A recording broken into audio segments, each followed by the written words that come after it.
Before we dive into this thrilling tale of love, loyalty, and the dangerous dance between good and evil, do me a favor, hit that subscribe button. You won't want to miss a single moment of what's coming next. Now let's begin.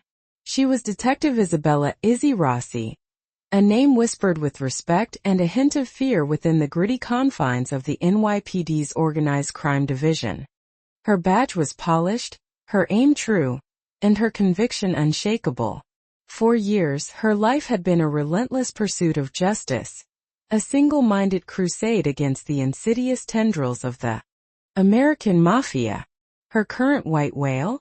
Alessandro Sandro Moretti, the enigmatic, impossibly charismatic, and utterly ruthless head of the Moretti crime family. A man whose very existence was an affront to everything Izzy believed in. He was a phantom, a whisper on the wind, leaving behind a trail of expertly covered tracks and a network of loyalists that seemed to stretch into every corner of the city. He was the embodiment of the darkness she swore to extinguish, a living monument to the corruption she fought daily. And she was close. She could feel it in her bones, that tantalizing scent of a predator nearing its prey. Every late night, every dead-end lead, every frustrating setback only fueled her determination. She saw him in her dreams, not as a monster but as a shadow, a fleeting image of a man she knew she had to bring down. His name was a constant hum in her mind, a challenge, a promise. She was the cop and he was the target, or so she thought. The rain was a relentless drumming against the precinct window, mirroring the dull ache in Izzy's temples. Another informant had gone silent. Another lead evaporated into the city's murky underbelly. Her desk, a battlefield of case files and lukewarm coffee cups, was a testament to the ceaseless war she waged. Detective Miller, her partner, a man whose cynicism was as ingrained as his Brooklyn accent, grunted from across the room. "Rossi, you look like you wrestled a bear and lost. Moretti still giving you the runaround." Izzy merely pushed a stray strand of dark hair from her face, her eyes, the color of stormy Atlantic, fixed on a grainy surveillance photo. Alessandro Moretti. Even in the low resolution, his presence was undeniable. A tailored suit, a subtle smirk playing on his lips, a gaze that seemed to penetrate the lens and challenge the viewer. He was handsome, undeniably so, in a way that made her stomach clench with a mixture of professional disgust and an unwanted, fleeting spark of something else she immediately suppressed. This was her enemy. Period. "He's always giving us the runaround, Miller," she replied, her voice taut with frustration. "But he's getting bolder. That last shipment of illegal arms had Moretti's fingerprints all over it. We're getting closer. I can feel it." Miller just shook his head, a weary sigh escaping his lips. "You always feel it, Rossi, and he always slips away. This guy's got more lives than a cat, and more connections than the mayor's office." The truth in Miller's words stung, but Izzy refused to let it fester. She believed in persistence, in the slow, methodical chipping away at the foundations of these criminal empires.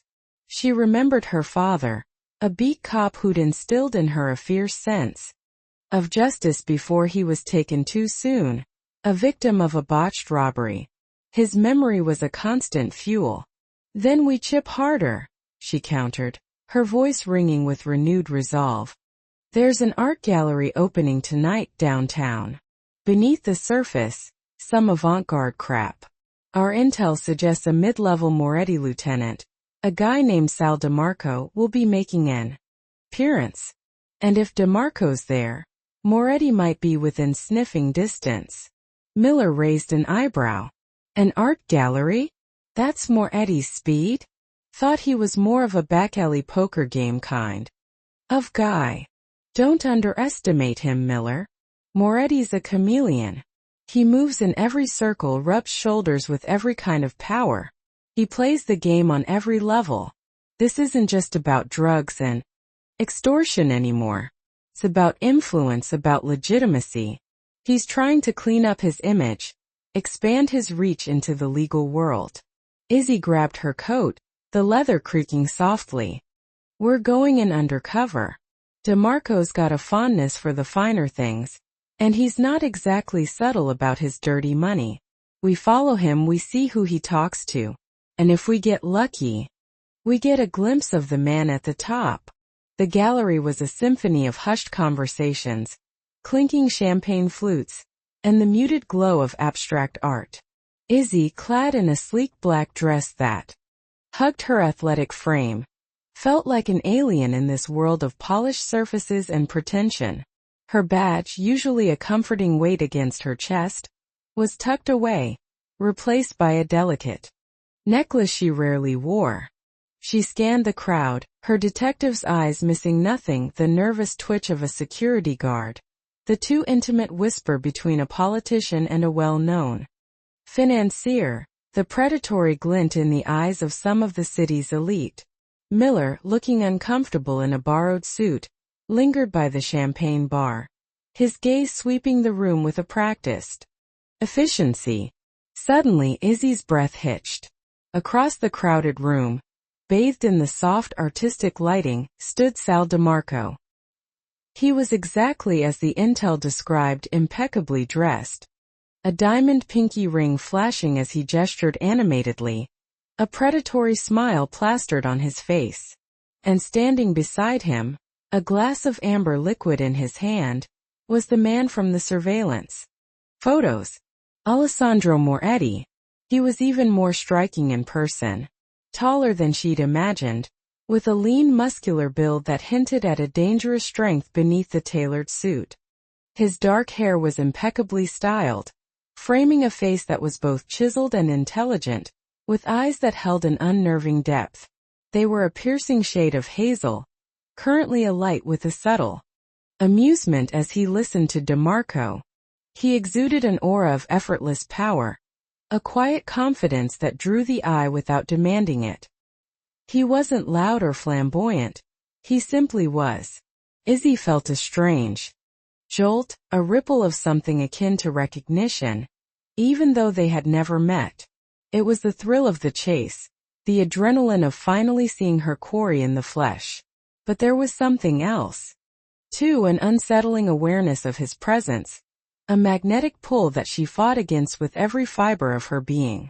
This was the man she was dedicated to destroying. This was the monster. Miller. She whispered into her earpiece, her voice barely audible above the ambient chatter. He's here. Moretti. Near DeMarco, by the large red canvas. Copy that, Rossi. Keep your distance. Let's see who he talks to. Izzy subtly maneuvered herself closer, pretending to examine a bizarre sculpture that resembled a twisted metal bird. She kept Moretti in her peripheral vision, observing his every move.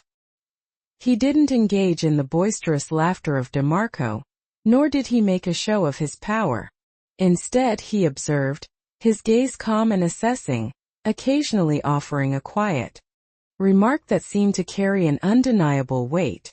People gravitated towards him, drawn by an invisible force, their voices softening, their postures subtly deferential. He moved with a fluid grace, an inherent elegance that belied his profession. Then he turned. Their eyes met. For a fleeting moment, the world seemed to hold its breath. His hazel eyes, sharp and intelligent, locked onto hers.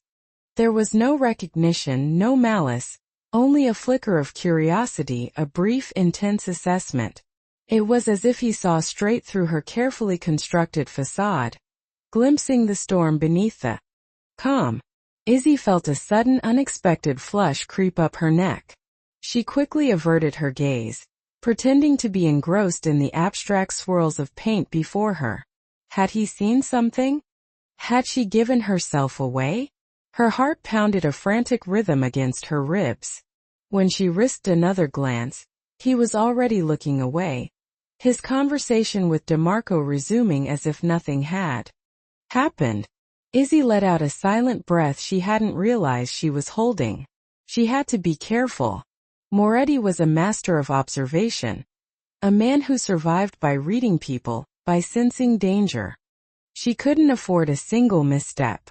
She spent the next hour observing, noting the subtle power dynamics at play, the deference shown to Moretti, the whispers that followed him like a shadow. She saw him shake hands with a powerful city councilman, a brief, almost imperceptible exchange of words that held more weight than a public declaration. This was how he operated in the shadows, with quiet influence, subtly tightening his grip on the city.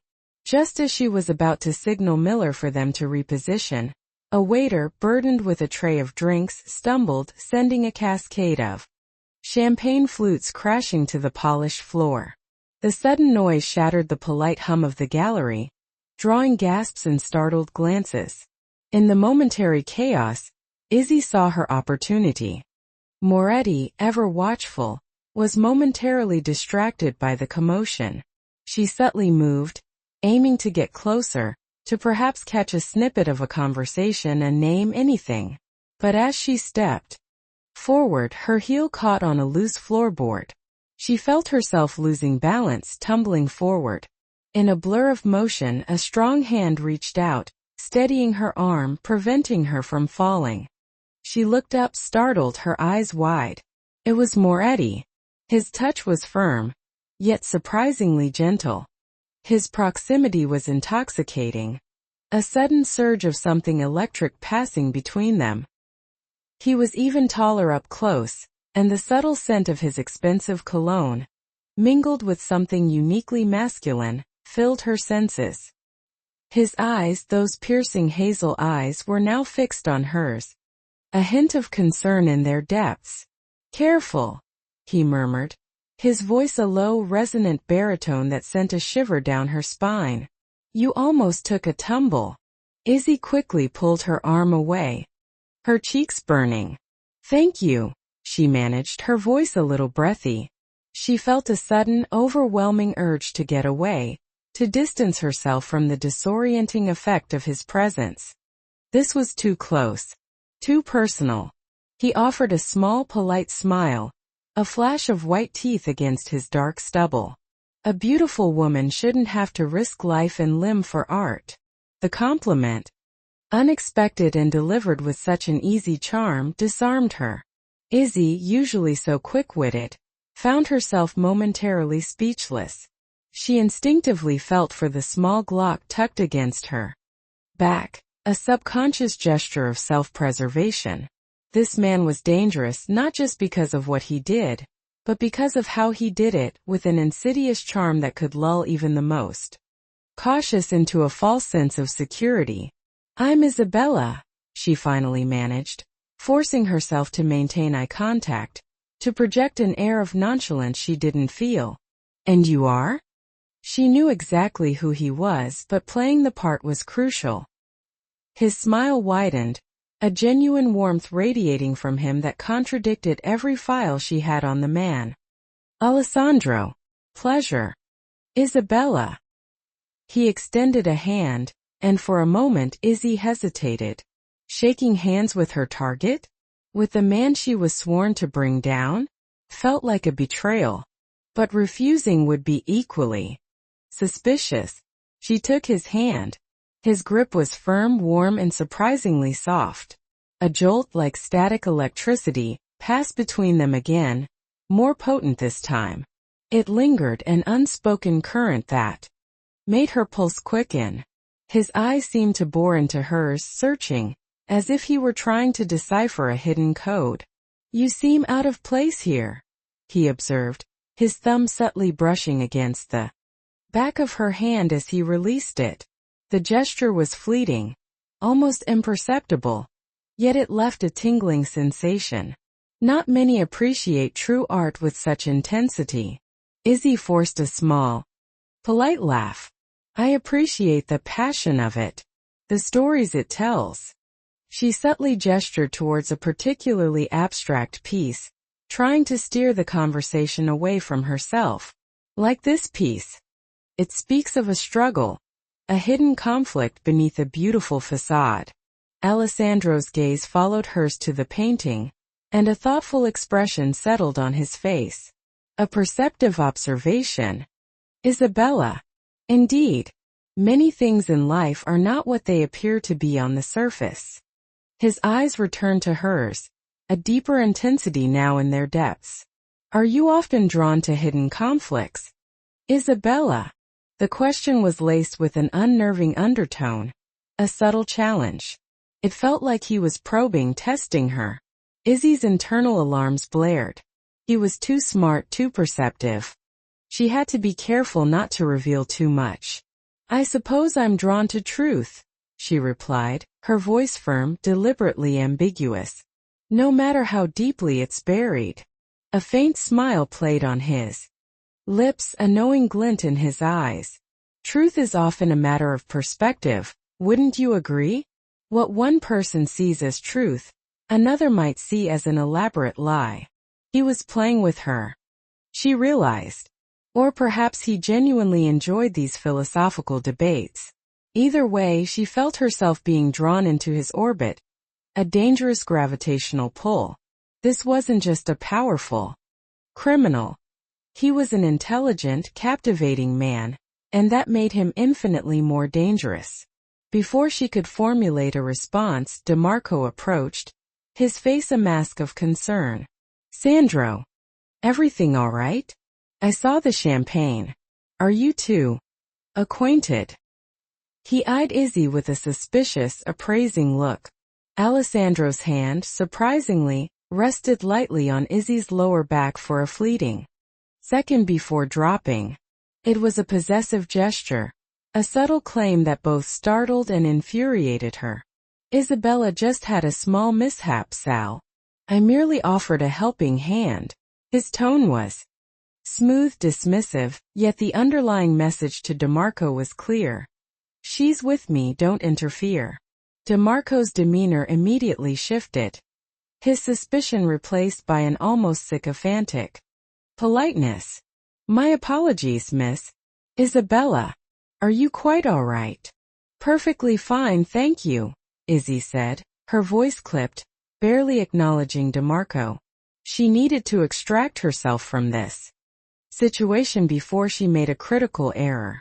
This was going beyond observation, she was interacting, and that was a risk.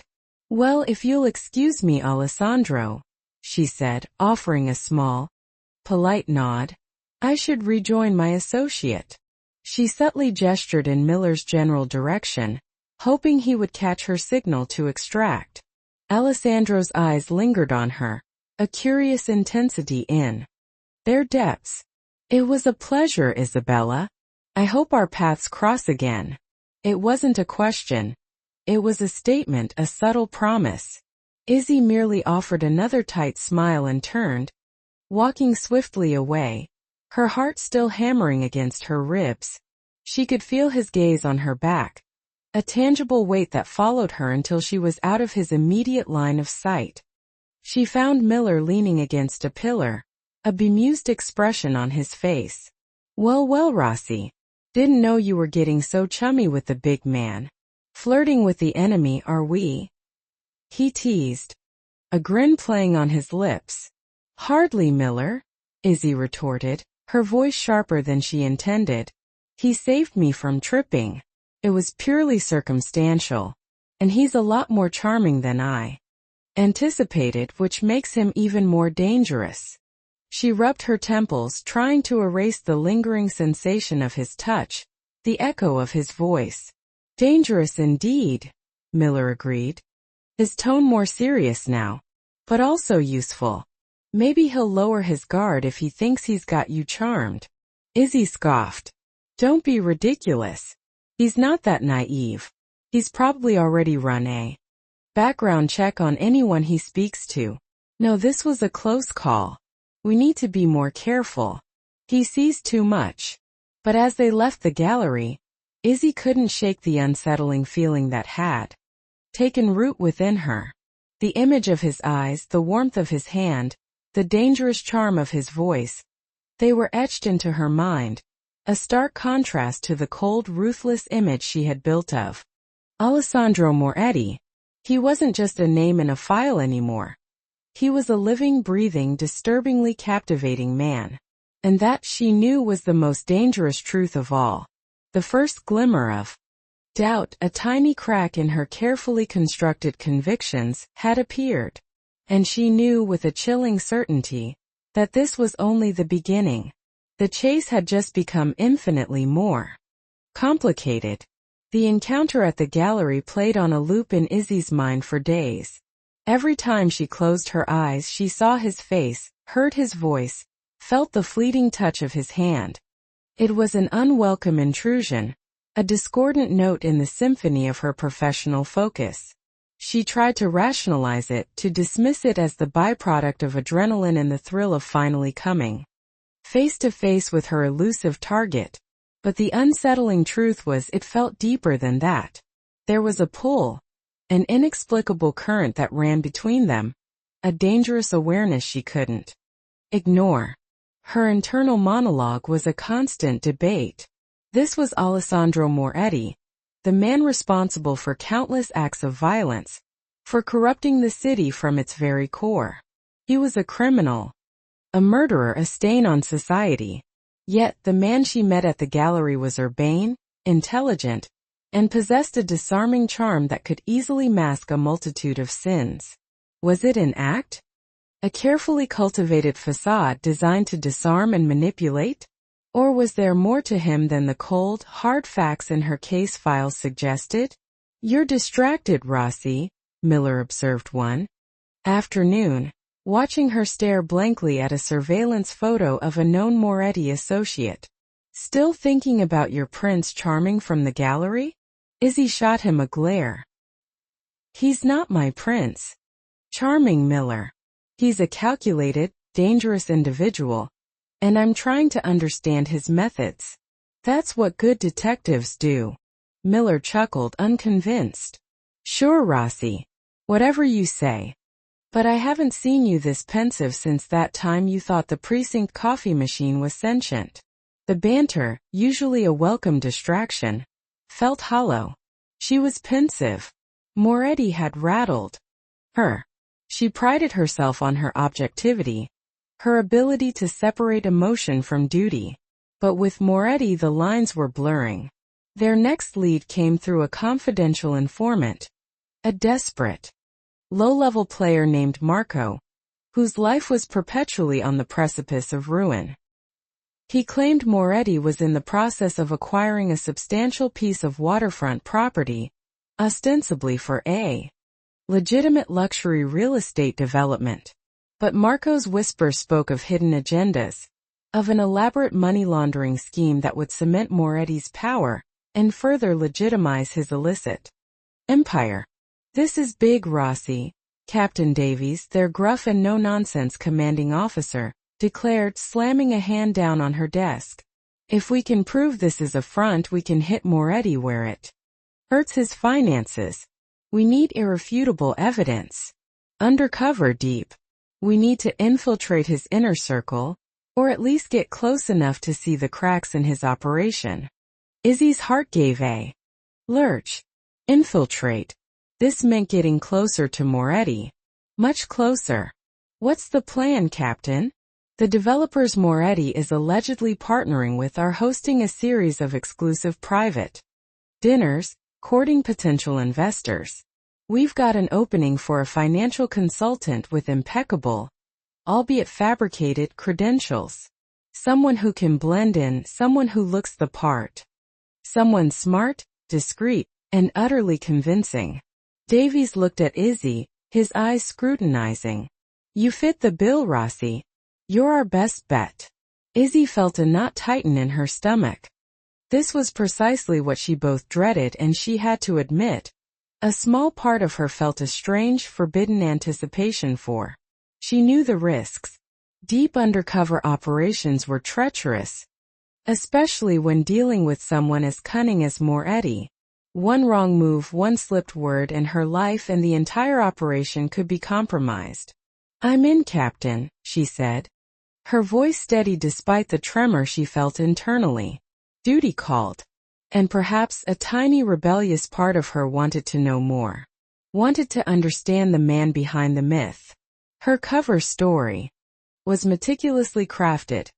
Isabella Vance, a brilliant, ambitious financial analyst with a penchant for high-risk, high-reward ventures, fresh off a major success in London and looking to make a splash in the New York market. She spent days immersing herself in the world of high finance, memorizing jargon, learning the subtle nuances of the investment game. She even underwent a subtle physical transformation, a new sophisticated wardrobe, a slightly different hairstyle, a confident, almost aloof demeanor she had to consciously project. It was a new identity, a new persona, designed to fool the most dangerous man in the city. The first private dinner was held at an exclusive penthouse overlooking the glittering Manhattan skyline. Izzy, clad in a stunning emerald green gown, felt a familiar surge of adrenaline as she stepped into the opulent space. The air hummed with power and ambition, a heady mix of money, influence, and veiled intentions. She mingled, making polite small talk, subtly sizing up the other guests, a collection of powerful businessmen, a notorious socialite, and a smattering of individuals she recognized from her case files as having tangential connections to the Moretti family. Then he walked in. Alessandro Moretti. He moved with the same effortless grace she remembered, a quiet confidence that commanded attention without being ostentatious. He wore a dark, impeccably tailored suit, and his eyes, those piercing hazel eyes, swept over the room, missing nothing. When his gaze landed on her, Izzy felt that familiar jolt, a sudden quickening of her pulse. This time there was a flicker of recognition in his eyes, a subtle lift of his eyebrow that acknowledged their previous encounter. A faint smile touched his lips. He made his way directly towards her, a magnetism that pulled her in despite her best efforts to resist. "Isabella," he said, his voice a low, warm rumble that resonated deep within her. "What a pleasant surprise. I believe I said our paths would cross again." He remembered her, and he remembered her name. A tiny shiver ran down her spine. "Alessandro," she replied, her voice carefully modulated, betraying none of the internal turmoil she felt.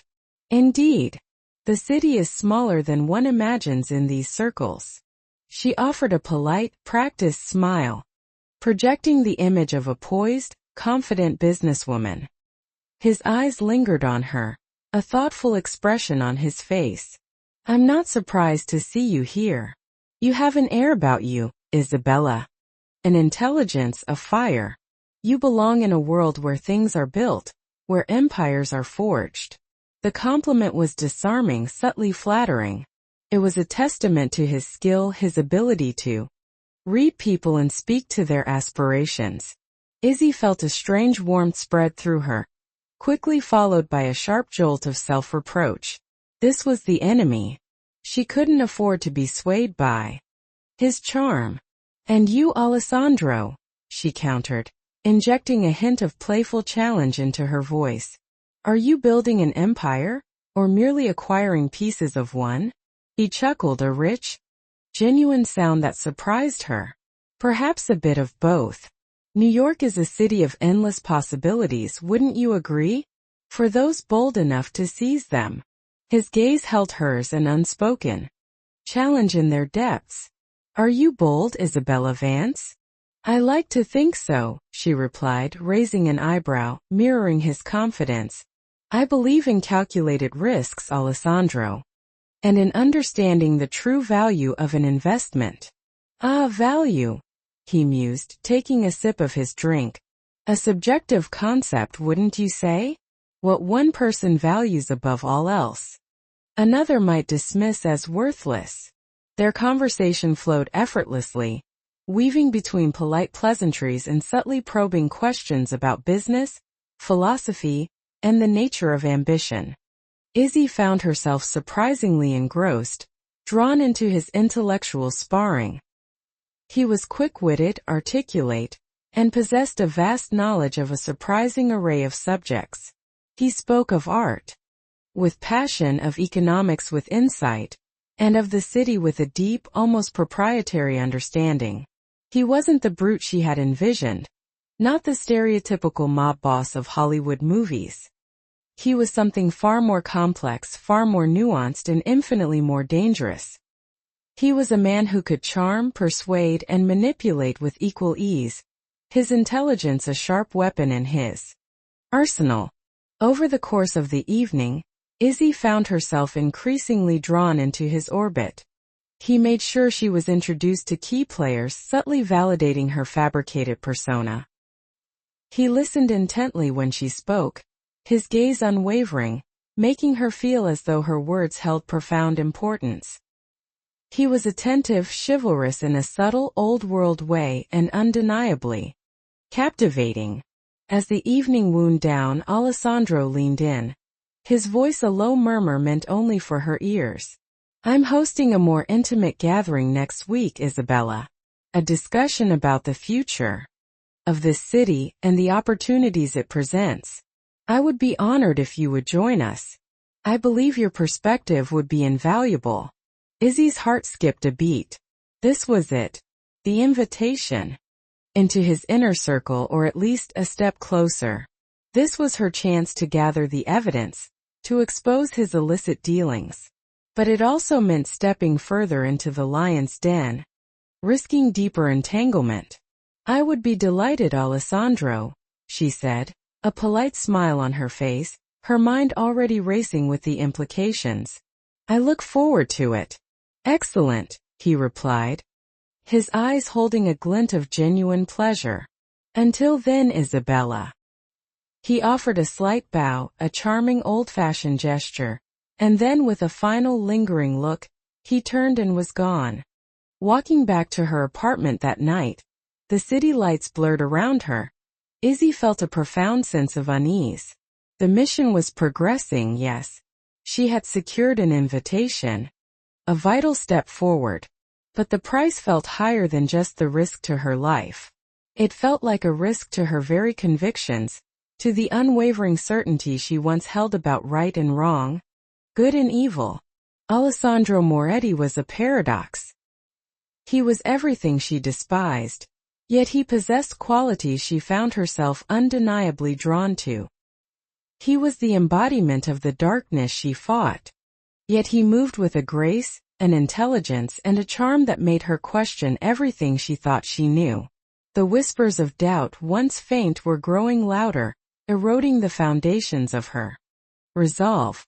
She opened her case files again, staring at the grainy photos, the meticulously documented evidence of his crimes. The violence, the extortion, the corruption, it was all there, undeniable.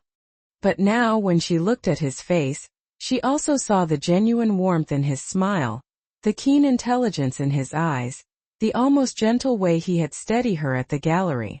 "Damn it," she muttered under her breath, slamming the file shut. This was dangerous. Not just for the mission but for her. She was a cop, a woman of principle, dedicated to upholding the law. She couldn't allow herself to be swayed, to be charmed. She had to remember who he was, what he represented. But even as she told herself this, a tiny rebellious voice in the back of her mind whispered, "What if there's more? What if the truth isn't as simple as you think?" She knew with a chilling certainty that the closer she got to Alessandro Moretti, the harder it would be to maintain. The clear distinction between hunter and hunted, between justice and something far more complicated, far more dangerous and undeniably intoxicating.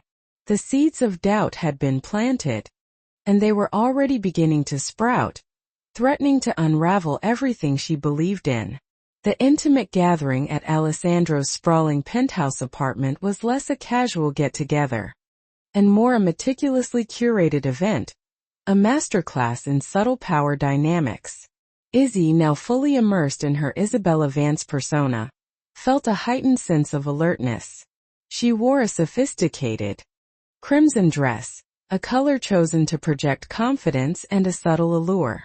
Every detail of her appearance, every carefully rehearsed line, was designed to reinforce her cover. The apartment itself was breathtaking, a symphony of modern design and classic Italian elegance, adorned with genuine masterpieces of art and sculpture. It spoke of immense wealth, refined taste, and a disregard for conventional limitations. This wasn't the lair of a street thug. It was the fortress of a king. Alessandro greeted her at the entrance, his smile warm and genuine. "Isabella, thank you for coming. You honor us with your presence." His gaze swept over her, a subtle appreciation in his eyes that made her skin tingle. He wasn't just charming. He was perceptive, and his attention felt entirely focused on her. The other guests were a mix of familiar faces from the previous dinner and new additions. A renowned architect, a prominent judge, a tech entrepreneur, and a few individuals Izzy recognized as key figures in the Moretti organization, though they masqueraded as legitimate businessmen. The conversation flowed easily, discussions ranging from global markets to urban development projects, all subtly steered by Alessandro. He was the conductor of this intricate orchestra, effortlessly guiding the dialogue, eliciting opinions, and subtly asserting his influence. Izzy found herself engaged in a stimulating discussion with the architect about sustainable urban design, offering insightful comments that showcased her fabricated expertise. She was good at this, she realized. Her natural intelligence and quick wit, usually employed in interrogations, translated surprisingly well into the world of high-stakes networking. But her primary focus remained on Alessandro. She watched him, studied his interactions, noted the subtle deference shown by even the most powerful men in the room. He didn't bark orders. He suggested, he persuaded, he subtly steered. His power was in his intellect, his charisma, and the unspoken threat that always seemed to simmer just beneath his calm exterior. Later in the evening, as the crowd thinned and the conversations grew more intimate, Alessandro approached her, a glass of aged scotch in hand. "You're a fascinating woman, Isabella Vance," he observed, his eyes twinkling. "You hold your own in a room full of wolves, and you do it with grace." Izzy met his gaze, a challenge in her own. One must to survive in this city, Alessandro, especially when one is looking to make their mark. She took a sip of her champagne, the bubbles doing little to quell the nervous flutter in her stomach. "Indeed," he murmured, his voice softening slightly. "Survival is an art, isn't it? A constant dance between adaptation and assertion." He paused, his gaze becoming more intense. "Tell me, Isabella, what truly drives you? Is it the thrill of the deal? The accumulation of wealth? Or something deeper?" The question caught her off guard. It was personal, probing, and dangerously close to the truth. She couldn't reveal her true motivations, her burning desire for justice. "I'm driven by the pursuit of opportunity," she said, choosing her words carefully. "By the satisfaction of seeing something grow, of transforming potential into reality, and perhaps a touch of ambition, to leave a legacy, even if it's just a whisper in the wind." He studied her for a long moment, a thoughtful expression on his face, as if weighing her words, searching for something hidden beneath the surface. "A legacy," he repeated, almost to himself. "That is something I understand. To build something that outlasts you, something that reshapes the world around it." He smiled, a genuine, almost wistful smile that softened the hard edges of his face. "Perhaps we are more alike than you realize, Isabella." The words sent a jolt through her. Alike? She was a cop. He was a criminal. There was an unbridgeable chasm between them. Yet a part of her, a dangerous, rebellious part, felt a strange resonance with his words. Hadn't she, too, been driven by a desire to leave a mark, to make a difference, to reshape her world, even if it was through the lens of justice? He then seamlessly transitioned to business, discussing the waterfront development project in more detail, presenting a vision of a vibrant, revitalized area. a testament to innovation and progress. He spoke with such passion and conviction, painting a picture so compelling that for a moment Izzy almost forgot the underlying illicit purpose. He wasn't just talking about money. He was talking about legacy, about shaping the future of the city. She found herself asking pointed questions, not just as a detective gathering intelligence, but as a genuinely interested party, curious about the intricacies of his vision. He answered her with patience and detail, revealing a sharp business mind and an almost uncanny ability to anticipate potential challenges. He was, she realized, a truly formidable opponent.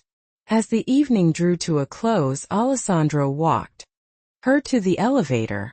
"I genuinely enjoyed our conversation, Isabella," he said, his voice a warm murmur. "Your insights are truly valuable. I hope you'll consider joining us on this project. I believe we could accomplish great things together." "I'll certainly consider it, Alessandro," she replied, her heart pounding. This was it. The official invitation to partner, to become deeply entrenched in his operation. This was the opening she needed. He took her hand, his thumb gently caressing the back of her palm, sending that familiar jolt through her. "I look forward to discussing it further," he said, his eyes holding hers in a long, lingering gaze that felt both intimate and utterly dangerous. "Good night, Isabella Vance." Back in her apartment, Izzy collapsed onto her couch, exhaustion washing over her. She pulled out her burner phone, connecting with Miller. "I'm in," she whispered, her voice tired. "He offered me a role in the project. We're moving forward." "Excellent work, Rossi." Miller's voice crackled through the phone, sounding relieved. "That's exactly what we needed. Now the real work begins. Find the paper trail, find the proof. Don't get too close, though. Remember who he is." "I know who he is, Miller," she snapped, a hint of defensiveness in her tone.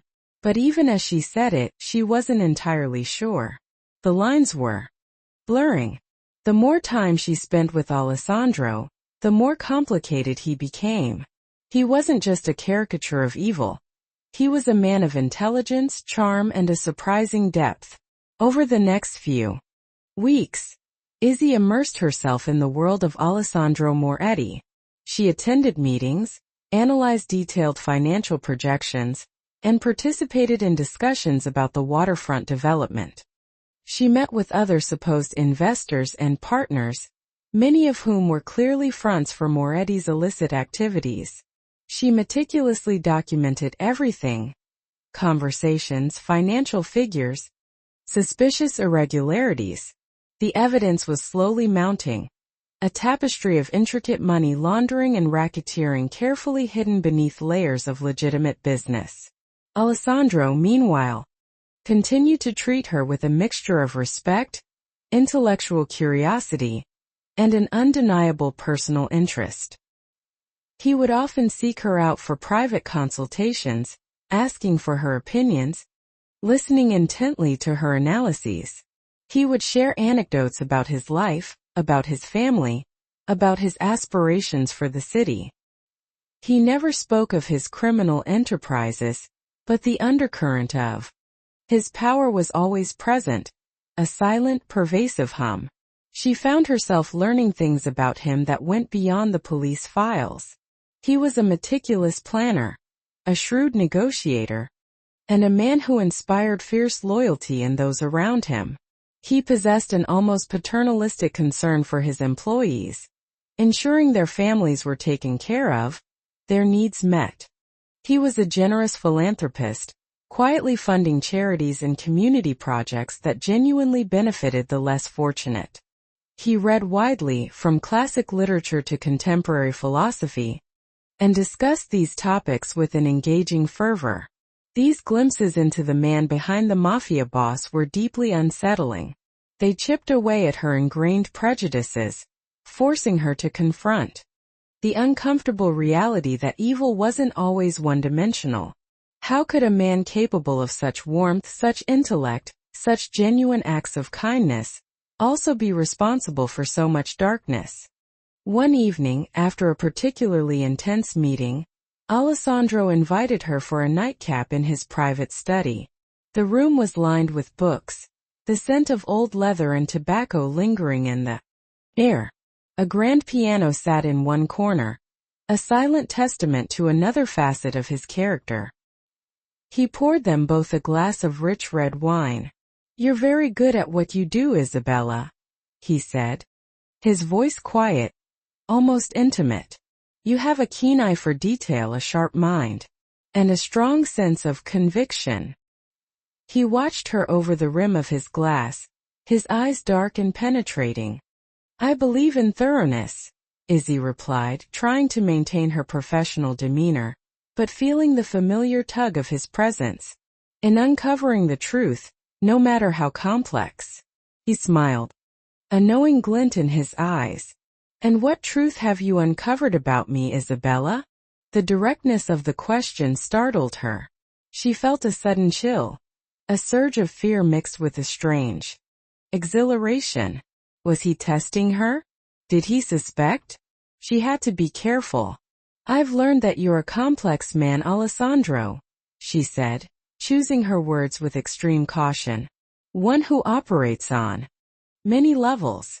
One who is driven by more than just profit." He set his glass down, his gaze unwavering. "And what else?" She took a deep breath. "That you inspire loyalty. That you care about the people around you. And that you have a vision for this city. One that extends beyond the bottom line." A long silence stretched between them, thick with unspoken tension.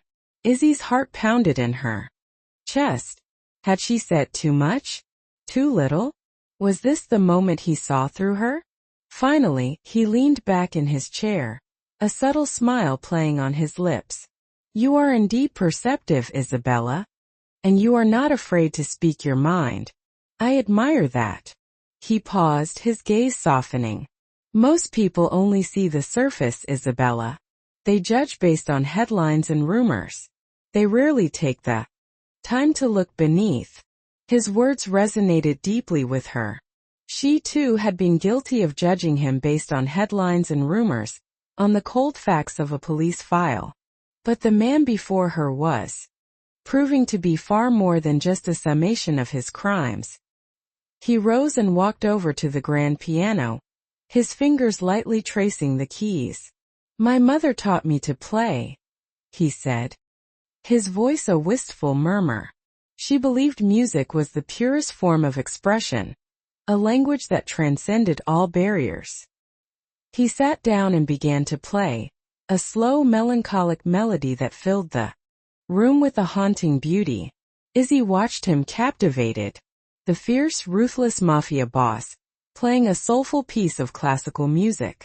It was another jarring contradiction, another piece of the puzzle that refused to fit into her preconceived notions. She felt a profound sense of confusion, a disorienting shift in her understanding of the world. As the last notes faded, he turned to her. His eyes filled with a raw, almost vulnerable emotion she hadn't seen before. "Sometimes," he said, his voice barely a whisper, "the roles we play are thrust upon us, Isabella. We make choices, yes. But sometimes those choices are born of necessity, of loyalty, of a desire to protect what we hold dear." His words hung in the air, heavy with unspoken meaning. Was he subtly confessing? Or was he simply trying to manipulate her, to sow further seeds of doubt? Izzy didn't know. But what she did know was that the clear lines of right and wrong, of good and evil, were rapidly dissolving. She was caught in a tangled web, entangled not just in an investigation, but in a profound moral dilemma. The man she was supposed to bring down was slowly, inexorably making her question everything. And a part of her, a part she deeply feared, was beginning to listen. The weeks that followed were a blur of intense undercover work, clandestine meetings with Miller and Captain Davies, and increasingly frequent, intensely personal interactions with Alessandro Moretti. Izzy was living a double life, each persona demanding a piece of her soul. By day she was Isabella Vance, the sharp, ambitious financial consultant, expertly navigating the treacherous waters of high finance and organized crime. By night she was Detective Rossi, poring over evidence, strategizing with her team, and battling the internal demons that grew louder with each passing day. The evidence she gathered was undeniable. Bank statements, coded ledgers, shell corporations, it all pointed to an elaborate, sophisticated money laundering operation designed to funnel vast sums of illicit cash through the waterfront development.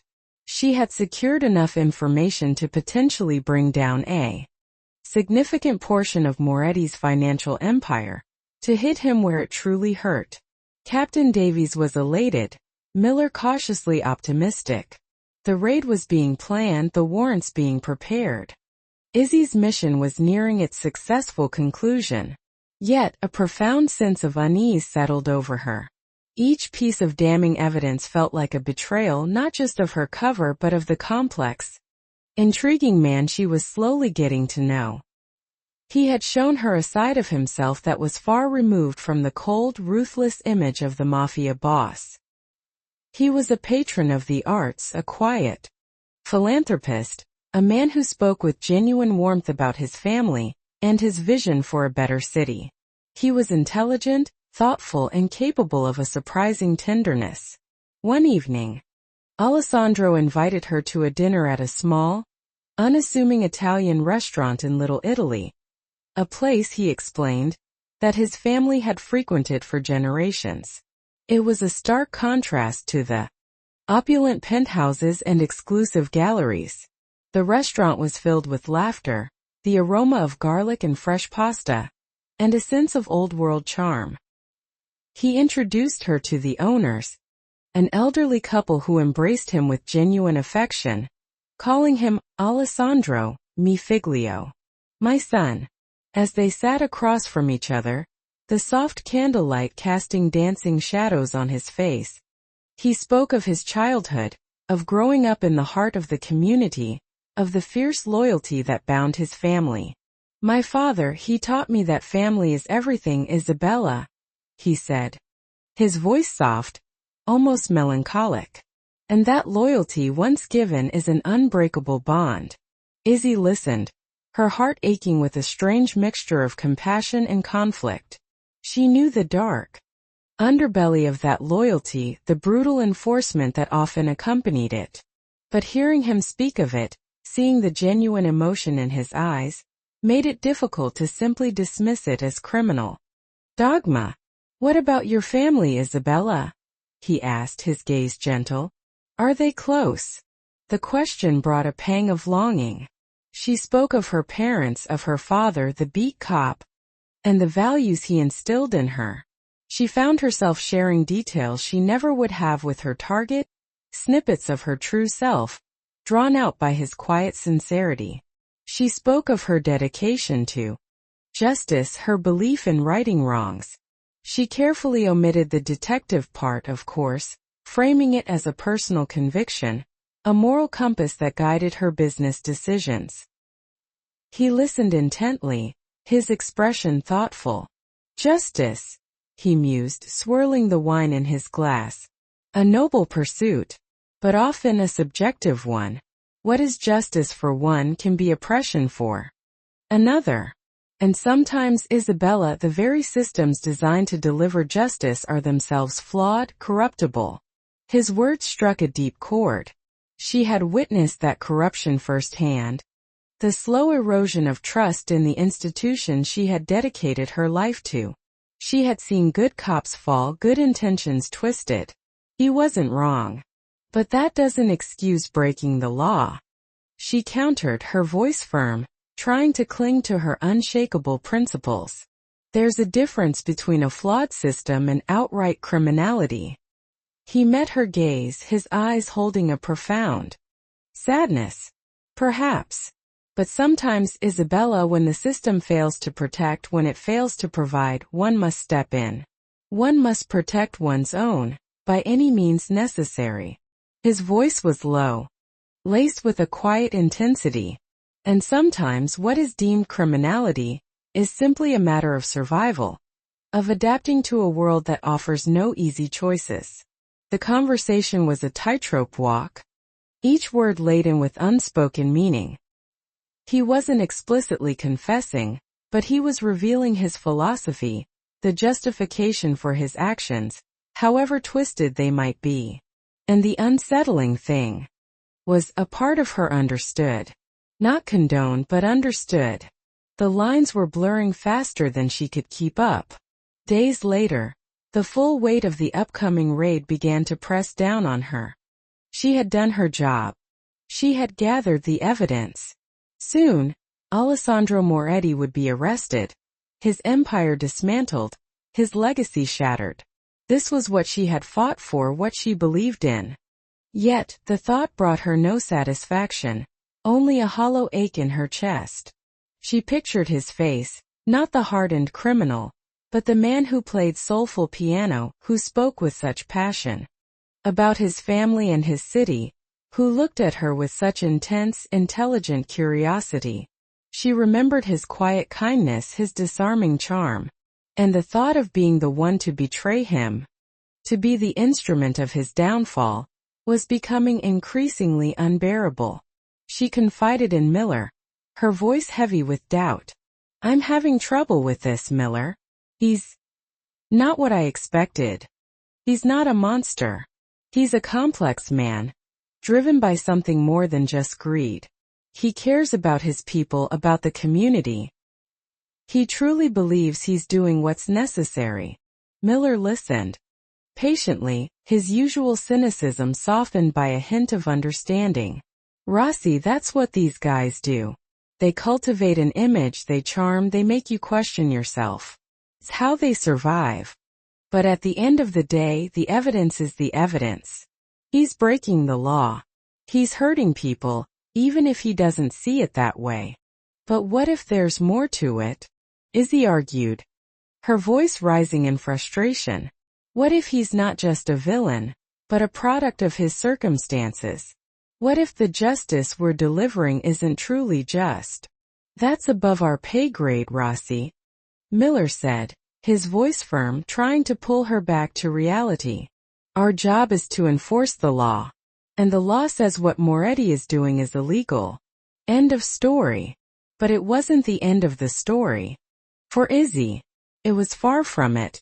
The night before the planned raid, Alessandro invited her for one last, private conversation. He led her to his study, the same room where he had played the piano. The air was thick with unspoken tension. "Isabella," he began, his voice unusually grave. "There's something I need to tell you. Something I should have told you before." He paused, his gaze fixed on hers, a profound sadness in his eyes. "I know who you are. I've known for a while." Izzy's blood ran cold. Her heart leaped into her throat. The air left her lungs. All her careful planning, all her meticulous deception, it had been for nothing. He knew. How? When? A wave of icy dread washed over her. She felt exposed, vulnerable, utterly betrayed. She had been so careful, so convinced of her ability to deceive. "What are you talking about?" she managed, her voice a strained whisper, even as her mind raced, planning her escape, assessing her options. Her hand instinctively went to the small, concealed weapon she carried. He raised a hand, a gesture of peace, but his eyes remained unblinking. "Don't bother, Isabella. My people are everywhere. And frankly, if I wanted you harmed, you wouldn't be standing here right now." He took a deep breath. "You're Detective Isabella Rossi, NYPD organized crime. And you've been working undercover to bring me down." The confirmation hung in the air, a devastating blow. Izzy felt a strange mix of fear, anger, and a bewildering sense of relief. The charade was over. But at what cost? "How long have you known?" she demanded, her voice trembling with barely suppressed fury. "Since the gallery," he replied, his gaze unwavering. "There was something in your eyes, Isabella. A certain intensity, a fierce independence that spoke of a different world than the one you were pretending to inhabit. And your questions, your observations, they were too sharp, too precise for a mere financial consultant. I had you investigated. It didn't take long to uncover the truth. Izzy felt a surge of indignation. All this time he had been playing her. He had seen through her facade, yet he had continued to engage with her, to draw her closer, to allow her into his world. Why? Why? She asked, her voice raw with emotion. Why did you let me in? Why did you pretend? He walked towards her, his movements slow and deliberate, until he stood just inches away. His eyes, usually so guarded, were filled with a profound depth of emotion she couldn't quite decipher. Because I was curious, Isabella. Curious about the woman who saw through my own facade. Curious about the woman who carried such a fierce sense of conviction. And because, he paused, his gaze dropping to her lips for a fleeting moment before returning to her eyes, because I found myself inexplicably drawn to you. The confession hung in the air, a bombshell that detonated in her heart. Drawn to her? He, the man she was sworn to destroy, was drawn to her, the woman sworn to destroy him. It was a cruel, impossible irony. And now? She asked, her voice barely a whisper, the fight draining out of her. What now, Alessandro? He reached out, his hand gently cupping her cheek. His touch was warm, surprisingly tender. Now, he said, his voice a low, intimate murmur, his thumb gently caressing her skin. Now you have a choice, Isabella. A difficult choice. His eyes held hers, a silent plea. A profound challenge. In that moment the world outside the study, the world of justice and law enforcement, of good and evil, seemed to vanish. There was only them, two individuals caught in an impossible, dangerous entanglement, teetering on the precipice of an unraveling. Her mission, her loyalties, her very identity. Everything was on the line. And she knew with a chilling certainty that the choice he offered would change the course of her life forever. The truth, in all its complicated, heartbreaking glory, had finally been laid bare. The warmth of Alessandro's hand on her cheek felt like a brand, a tangible manifestation of the impossible crossroads she now faced. His words, "Now you have a choice," echoed in the cavern of her mind, each syllable a hammer blow to her carefully constructed world. Fear, anger, betrayal, and a confusing, undeniable flicker of something akin to a desperate tenderness all swirled within her. She pulled away from his touch, the sudden movement jarring. "A choice?" she scoffed, her voice trembling with indignation. "What choice do I have, Alessandro? I'm a cop. You're a criminal. This is an arrest. That's the only choice." She reached for her concealed weapon, her hand shaking. He watched her, his expression a mixture of sadness and a deep understanding. He made no move to stop her, simply allowing her to grasp the cold steel of the Glock. "You've gathered your evidence, Isabella," he said, his voice calm, even though his eyes held a profound intensity. "You have enough to bring down my financial empire, to put me away for a very long time. You can walk out of here, make the call, and be hailed as a hero. Your career will soar. Justice will be served, as you understand it." He paused, letting his words sink in, knowing the weight they carried. "But," he continued, his voice dropping to a low, intimate murmur, "you've also seen another side, haven't you? You've seen the people I protect, the community I support. You've seen the flaws in the system you champion, the truths that are often buried beneath the headlines. You've seen me." His gaze was unwavering, piercing into her very soul. "And I've seen you, Isabella. Not just the detective, but the woman beneath the badge. The woman with passion, with conviction, with a deep sense of loyalty." He took a step closer, slowly, deliberately. "The choice, Isabella, is whether you choose to uphold a system that is often as corrupt as the criminals it pursues, or whether you choose to explore a different path. A path where the lines are blurred, yes, but where perhaps a more nuanced kind of justice can be found. A path with me.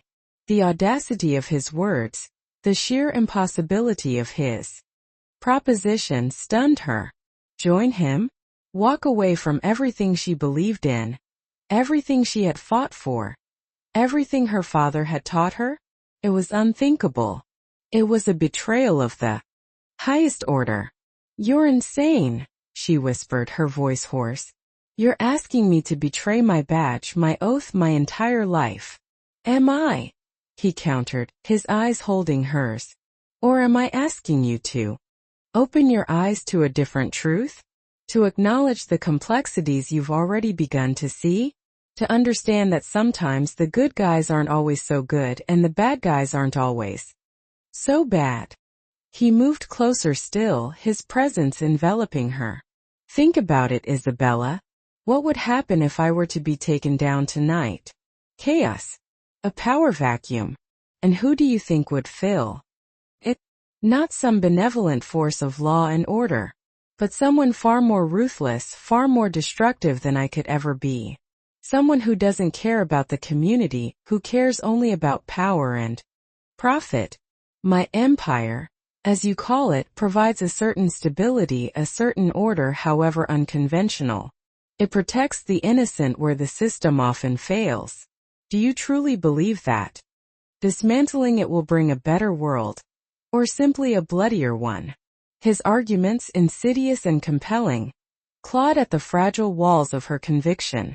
She had seen the power struggles that erupted after major busts, the brutal turf wars that followed. He wasn't entirely wrong. The world of organized crime was a delicate ecosystem, and disrupting it often led to more violence, not less. But to join him? To become a part of the very thing she swore to destroy? The thought made her stomach churn. "And what about me?" she demanded, her voice raw. "What kind of life would I have? Looking over my shoulder, a fugitive from the law? Living a lie forever?" He reached out, his hand gently grasping hers, his fingers intertwining with hers, his touch sending a jolt of something unsettlingly pleasant through her. "Not a lie, Isabella. A different truth. A life where you can use your intelligence, your conviction, your passion, to truly make a difference, to protect, to build, but on your own terms. And you wouldn't be alone. You would have me. And my loyalty, Isabella, is absolute." His thumb gently caressed the back of her hand, a gesture of profound intimacy. His words, combined with the magnetic pull of his presence, created a dizzying confusion in her mind. Her carefully constructed world, her unwavering sense of purpose, was crumbling around her. She looked at the gun in her hand, then at his face, at the depth of emotion in his eyes, at the hand that held hers. The choice was agonizing. The weight of her badge, her oath, her father's memory. It pressed down on her, demanding retribution, demanding justice. But the man before her, the man who had shown her a different side of the darkness, the man who offered her an impossible, dangerous yet undeniably compelling path, was pulling her in a direction she never thought possible. The decision had to be made, and quickly. Miller and the team would be moving in soon. She had to make a choice. The path of justice, clear-cut but potentially flawed, or the path of blurred lines, of a different kind of power, a different kind of protection, a life irrevocably intertwined with the man who was her ultimate enemy, and now perhaps something more. Her mind raced, a torrent of conflicting thoughts and emotions. What would her father say? What would Captain Davies say? What would she say, the Izzy Rossi who believed in black and white, good and evil? But the Izzy Rossi standing here, looking into Alessandro Moretti's eyes, was no longer that simple. She had seen too much, felt too much. She looked at him, truly looked at him, and saw not just the criminal but the man. A man of contradictions, of dark deeds and surprising kindness, of ruthless ambition and genuine compassion. A man who, against all odds, had managed to penetrate her carefully guarded heart. The choice was impossible, and yet she had to make it. In the silence of the room, punctuated only by the frantic beat of her own heart, Isabella Rossi stood at the precipice, gazing into the abyss of an uncertain future, knowing that whatever she chose, her life would never be the same. The unraveling was complete, and a new terrifying, yet strangely alluring chapter was about to begin. The decision, when it finally solidified in Izzy's mind, was a sudden terrifying clarity, a leap of faith into an abyss she never imagined she'd willingly step into. The gun still clutched in her hand felt impossibly heavy. She looked at Alessandro, at the unwavering intensity in his eyes, and a profound sense of resignation, mixed with a strange defiant thrill, washed over her. "What is your choice, Isabella?" he whispered, his voice soft, almost a plea. She took a shaky breath, her gaze meeting his. "Tell me your plan, Alessandro," she said, her voice barely above a whisper. "Tell me how we get out of this." A flicker of relief, quickly followed by a triumphant gleam, lit up his eyes. He didn't smile, but a subtle shift in his demeanor, a relaxation in his shoulders spoke volumes. "My plan," he began, his voice regaining its usual steady cadence, "involves a slight detour. My security detail is already aware of a potential breach tonight. We'll be leaving through a secure exit discreetly before your team makes their move." He glanced at her, a question in his eyes. "Can you provide me with a window? A delay in their operation?" Izzy's mind raced. The raid was set to commence in precisely 20 minutes. Miller would be leading the charge, waiting for her signal. She had to buy them time. "I can delay them," she said, her voice firm, the detective still fighting for control. "I'll send a coded message. Say I've found a critical new piece of intelligence that requires immediate confirmation. It'll buy us at least 30 minutes, maybe an hour, before they decide to move in without me." He nodded, a flash of admiration in his eyes. "Excellent. Your ingenuity is as impressive as your conviction, Isabella." He pulled out a sleek, untraceable burner phone from his pocket and handed it to her. "Use this. Send your message. Then we move." Izzy hesitated for a moment, her fingers hovering over the device.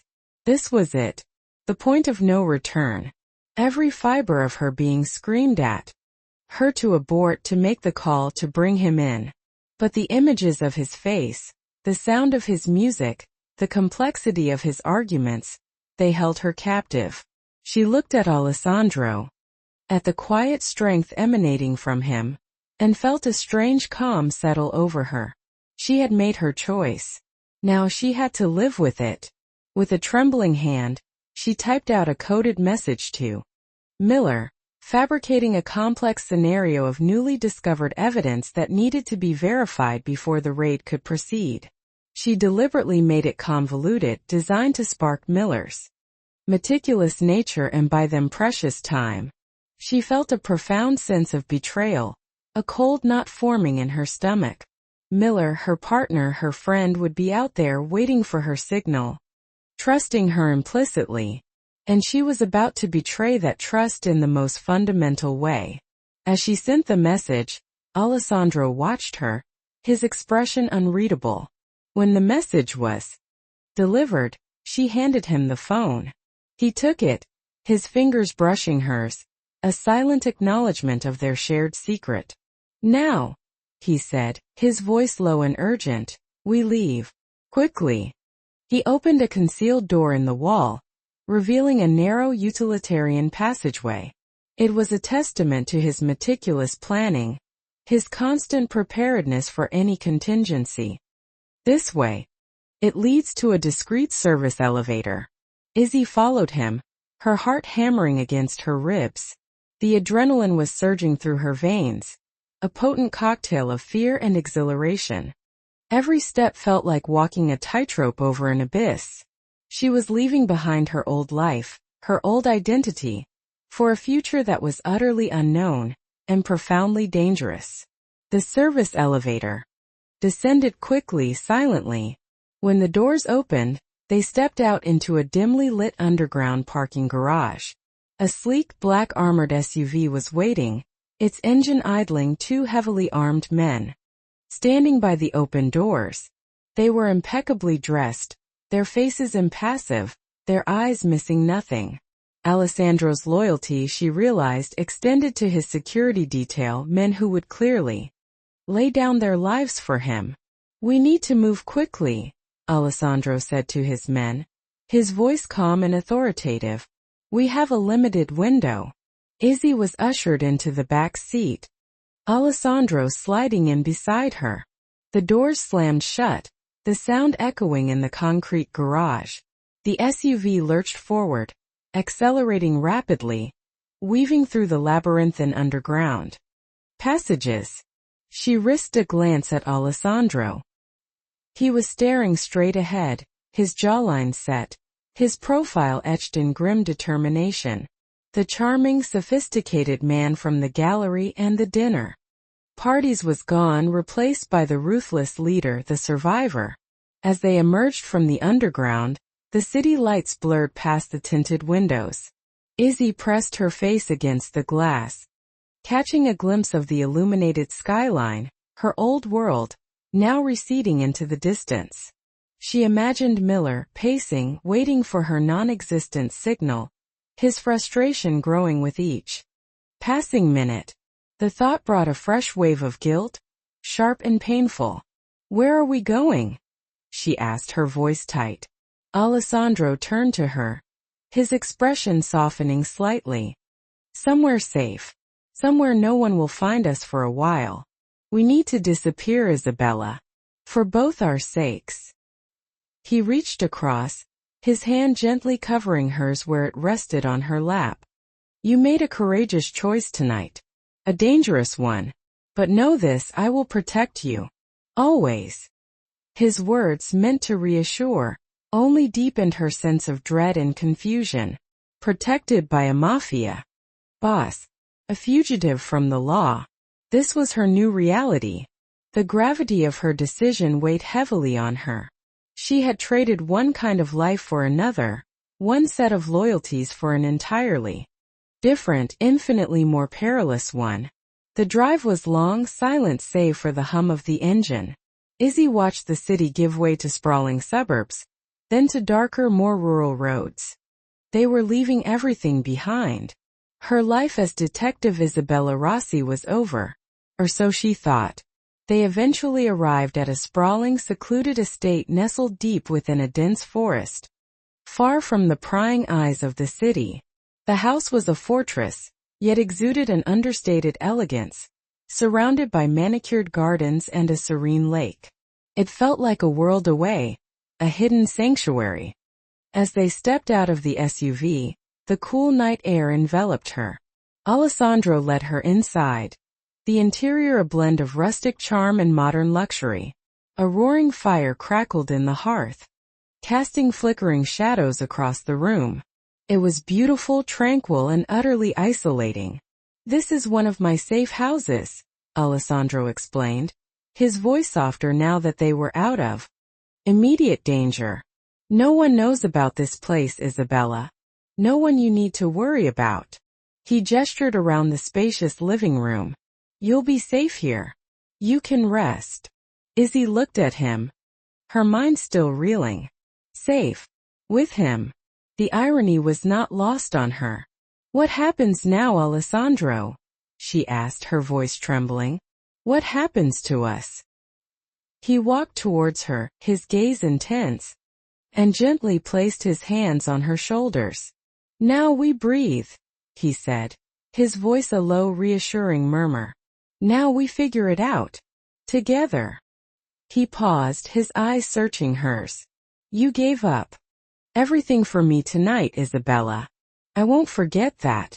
I won't betray your trust." In his eyes, she saw not just the ruthless leader, but a man burdened by his own complexities, a man who, perhaps, felt a similar pull of destiny, a similar sense of being caught in an impossible web. He leaned in, his gaze dropping to her lips, and for a fleeting moment she thought he would kiss her. Her breath hitched, a strange mix of fear and anticipation coursing through her. But he didn't. Instead, he gently squeezed her shoulders. "Rest, Isabella. We have much to discuss tomorrow." He turned, and with a final lingering look, he left her alone in the silent, opulent room. Izzy stood there for a long time, listening to the crackling fire, feeling the profound silence of the secluded estate. She was safe, yes, but she was also utterly alone, adrift in a new dangerous reality. She had betrayed her badge, abandoned her mission, and sacrificed her entire life for a man who was her enemy and yet somehow had become something more. The weight of her choice settled over her, heavy and inescapable. She was no longer Detective Isabella Rossi. She was simply Isabella, a woman caught between two worlds, irrevocably linked to Alessandro Moretti, facing a future shrouded in uncertainty and danger. The great escape was over. The true challenges, however, were just beginning, and she knew with a chilling certainty that the greatest battle she would ever face was not against him, but within herself. Days bled into weeks at the secluded estate, a gilded cage far removed from the chaotic pulse of the city. Izzy, stripped of her badge and her identity, found herself grappling with the profound consequences of her choice. The initial rush of adrenaline had faded, replaced by a gnawing emptiness, a pervasive sense of displacement. She was safe, yes, but at what cost? Alessandro treated her with unwavering deference, a quiet attentiveness that bordered on devotion. He ensured her every need was met, from the finest meals prepared by a private chef to a vast library filled with books she devoured in an attempt to quiet the incessant noise in her mind. He spent hours talking to her, discussing everything from global politics to ancient history, revealing a depth of intellect and a breadth of knowledge that continued to surprise her. He sought her opinions, valued her insights, and treated her as an equal, a partner, in a way no one in her previous life ever truly had. He spoke of his family's legacy not just in terms of illicit power but in terms of protecting their community, of providing for those whom the traditional systems failed. He outlined a vision for a cleaner, more legitimate empire, one built on strategic investments and shrewd business acumen, where his past connections would be used to leverage influence, not to inflict harm. He painted a compelling picture, one where her sharp mind and strategic thinking could play a vital role in shaping this new future. He made it sound almost noble, and a part of her, a dangerous, rebellious part, found herself listening. She saw the genuine desire in his eyes, the conviction in his voice. She saw the quiet acts of charity, the genuine concern for his people. He wasn't the one-dimensional villain she had always believed him to be. He was a man of profound contradictions, and the more she learned, the more the lines blurred. Yet, the ghost of her former life haunted her. She saw Miller's face, etched with confusion and betrayal. She heard Captain Davies's disappointed voice. She felt the weight of her father's memory, his unwavering belief in justice, pressing down on her. Every luxury, every moment of quiet intimacy with Alessandro was tainted by the knowledge of what she had sacrificed, what she had become. The desire for connection, for understanding, however, was a powerful force. Isolated and adrift, she found herself leaning on Alessandro, allowing herself to be drawn into his world, into his philosophy. They spent hours together discussing books, walking the extensive grounds, sharing stories that subtly chipped away at the remaining walls between them. She found herself laughing at his dry wit, admiring his sharp intellect, and feeling a strange, dangerous comfort in his presence. The sexual tension between them, once a subtle undercurrent, grew into a palpable force, a silent language spoken in lingering gazes, in accidental brushes of hands in the charged atmosphere whenever they were alone. He never pushed, always respectful, always allowing her to set the pace. But his eyes, dark and intense, spoke volumes, promising a depth of passion that both terrified and thrilled her. One evening, after a particularly profound conversation about the nature of loyalty and the burden of leadership, Alessandro found her on the terrace, gazing out at the starlit sky. He came up behind her, his presence a warm anchor in the cool night air. "You're still troubled, Isabella," he murmured, his voice a low, sympathetic rumble. She sighed, wrapping her arms around herself. "It's a lot, Alessandro. My entire life, my entire belief system, shattered in a single night. And now this. It's difficult to reconcile." He stepped closer, standing beside her, his gaze also fixed on the stars. "I know, and I wouldn't ask you to simply abandon who you are, but perhaps to evolve, to see that there are different ways to make a difference, different ways to protect what you value." He paused, then with a slow, deliberate movement, he reached out and gently touched her hand. His fingers interlaced with hers, a familiar, electric current passing between them. "You once told me you were drawn to truth, no matter how deeply it was buried. Is this not a truth you are discovering, Isabella? A truth about me, about yourself, about the world?" His words resonated deeply. She had been so rigid, so certain in her black and white world. But he had forced her to see the shades of gray, the complexity she had deliberately ignored. And the truth, however unsettling, was that she was no longer the same woman, the same cop. She had changed. She turned to him, her eyes searching his in the dim light. "What do you want from me, Alessandro?" she asked, her voice trembling, finally articulating the question that had gnawed at her. "Beyond the business, beyond the protection, what do you truly want?" He tightened his grip on her hand, his thumb gently caressing her skin. His gaze was intense, unwavering, filled with an emotion that was raw and deeply personal. "I want you, Isabella," he confessed, his voice a husky whisper, laced with a vulnerability that startled her.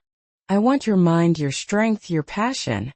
I want you to be by my side, not as a prisoner, but as a partner. My confidant, my equal, my everything." The confession hung in the air, a breathtaking, dangerous declaration. It was everything she had fought against, everything she had told herself was impossible. And yet, in that moment under the vast, indifferent sky, a part of her heart, a part she had fiercely guarded, stirred with an answering desire. The allure of a shared future, however perilous, with a man who truly saw her, who valued her intelligence as much as her presence, was intoxicating. He leaned in, his gaze dropping to her lips, and this time, there was no hesitation. His lips met hers, a soft, hesitant touch that quickly deepened into a fierce, consuming kiss. It was a kiss of longing, of unspoken emotions, of forbidden desires finally unleashed. Izzy felt herself respond instinctively, all her carefully constructed defenses crumbling under the intensity of his embrace. It was a kiss that tasted of danger and promise, of betrayal and belonging, of the end of her old life and the terrifying, exhilarating beginning of a new one. In that kiss, the last vestiges of Detective Isabella Rossi died, giving way to Isabella, a woman entangled in a web of complex loyalties, profound desires, and an impossible love. She was no longer just the cop chasing the Mafia boss. She was the woman who had chosen to walk into the shadows with him, knowing full well the darkness that lay ahead, but drawn by a light she couldn't deny. The unraveling was complete, and with it a new, far more complicated chapter had truly begun. The echoes of her past still whispered, but the fervent beat of her present, intertwined with his, now drowned them out.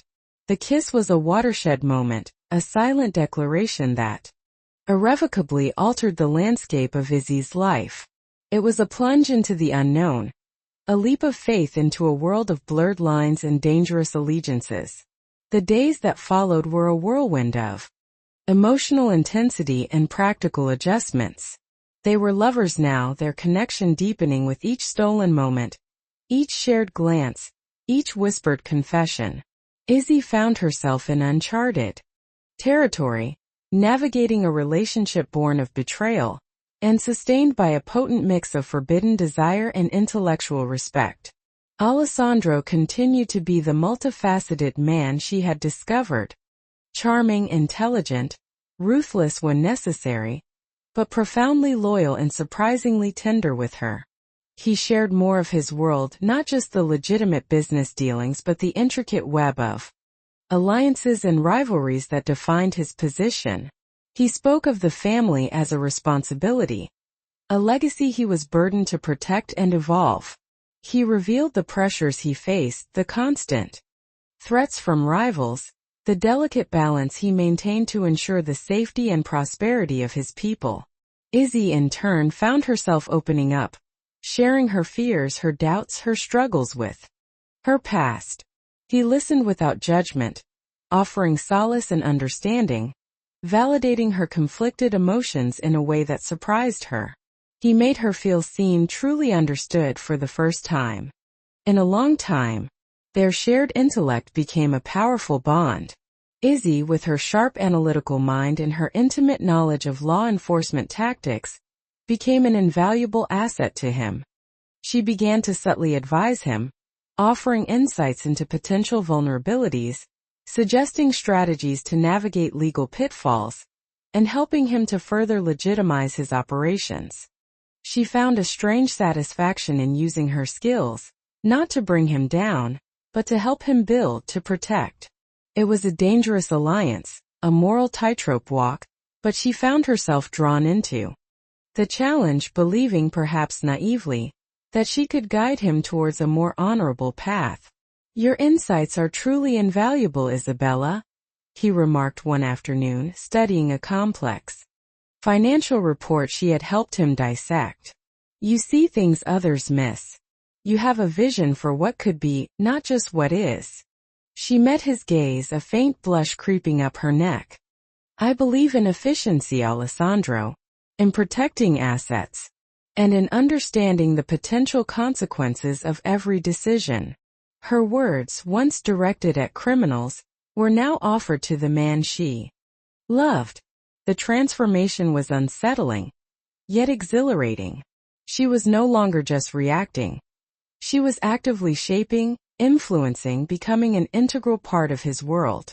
She was no longer the cop, but a powerful figure in her own right, respected and valued by Alessandro and by extension by his inner circle. But the shadows of her past continued to linger. She knew Miller and Captain Davies wouldn't give up. They would be searching for her, desperately trying to understand her disappearance. They would see her as a traitor, a fallen hero. The thought was a constant ache, a reminder of the life she had abandoned. One evening, Alessandro received news of a violent incursion by a rival family, the Volkovs, a brutal Russian outfit attempting to muscle in on Moretti's territory. A trusted Moretti captain had been seriously injured, and several legitimate businesses under Moretti's protection had been vandalized.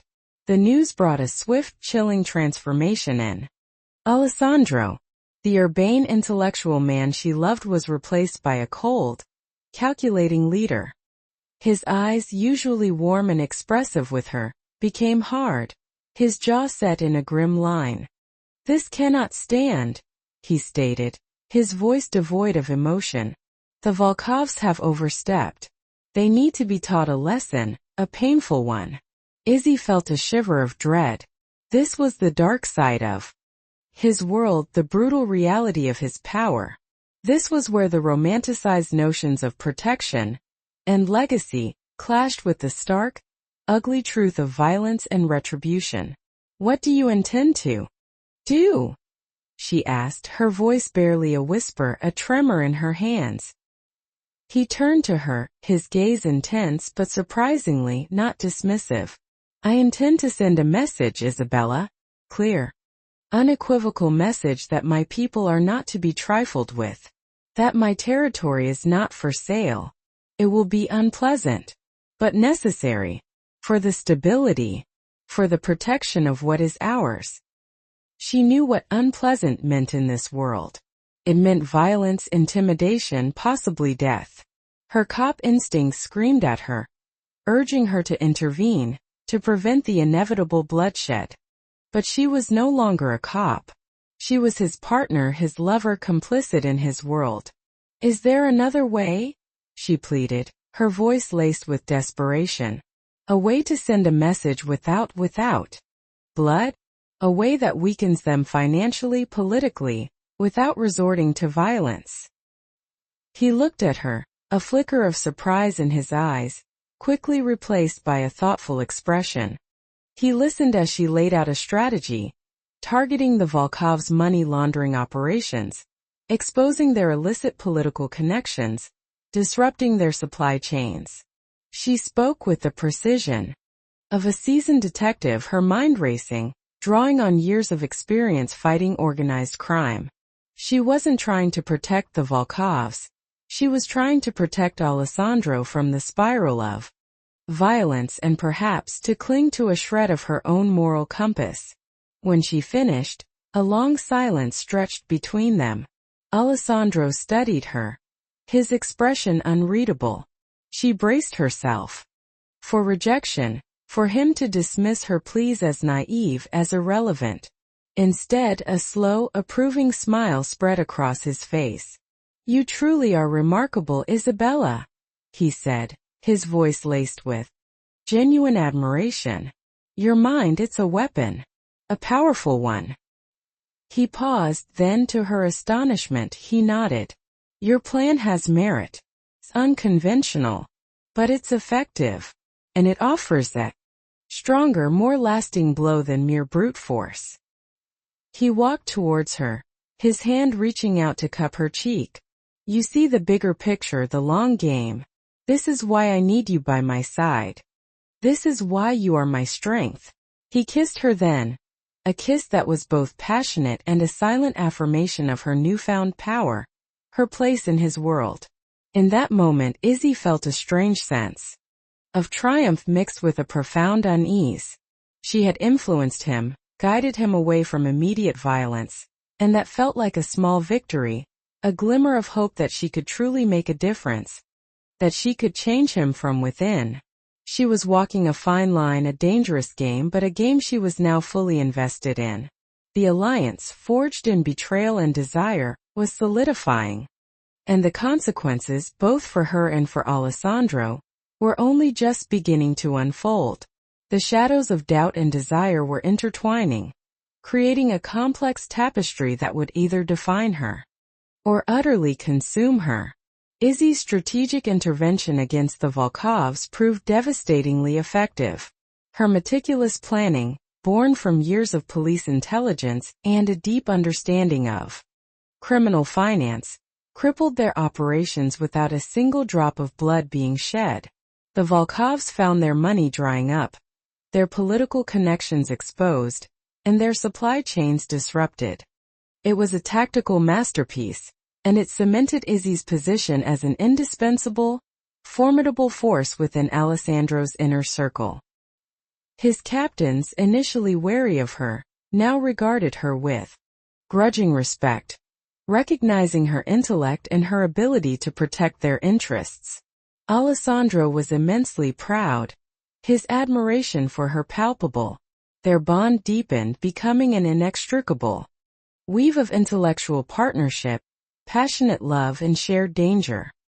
He trusted her implicitly, consulting her on every major decision, valuing her judgment above all others.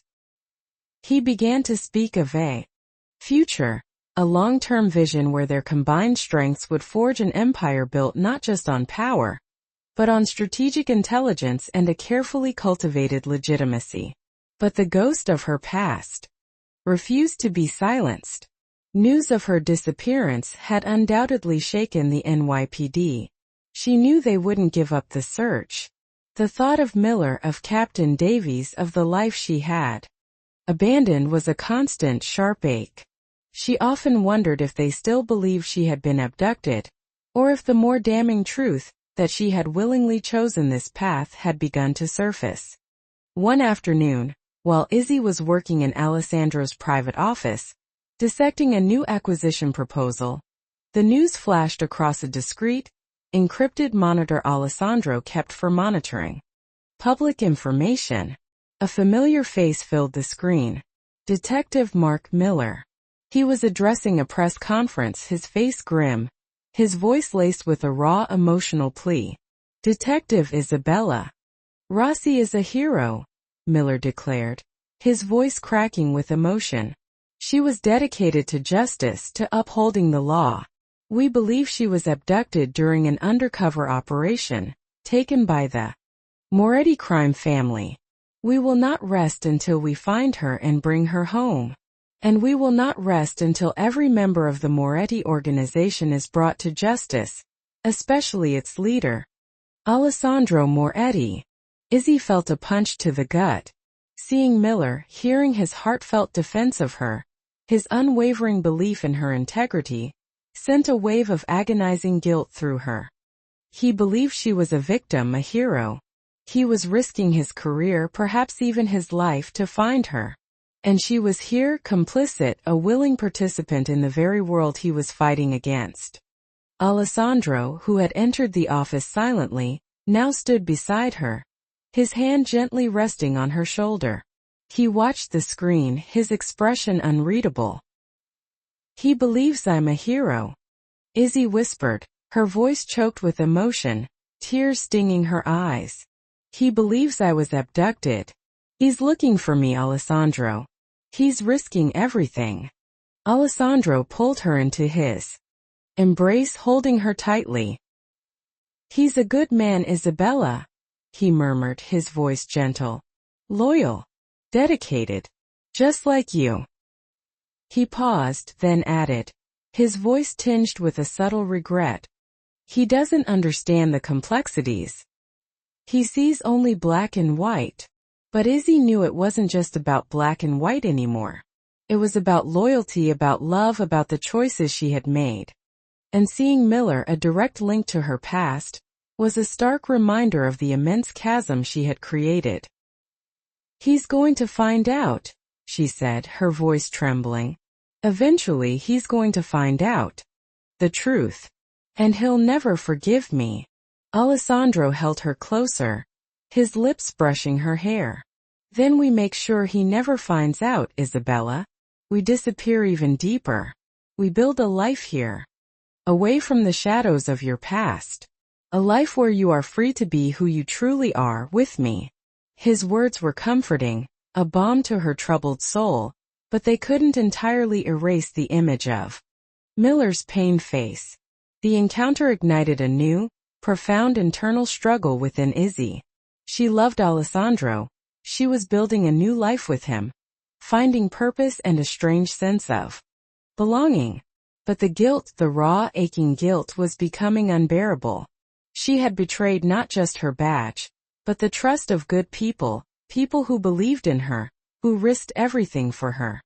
The moral dilemma intensified with each passing day. Could she truly find happiness, a sense of peace, knowing the devastation she had left behind? Could she live a life built on a lie, a betrayal of everything she once stood for? The next significant event came in the form of an unexpected visit from an old face from her past. A former informant, a desperate, broken man named Frankie Fingers Caruso, who had once supplied her with crucial intel on the Moretti family.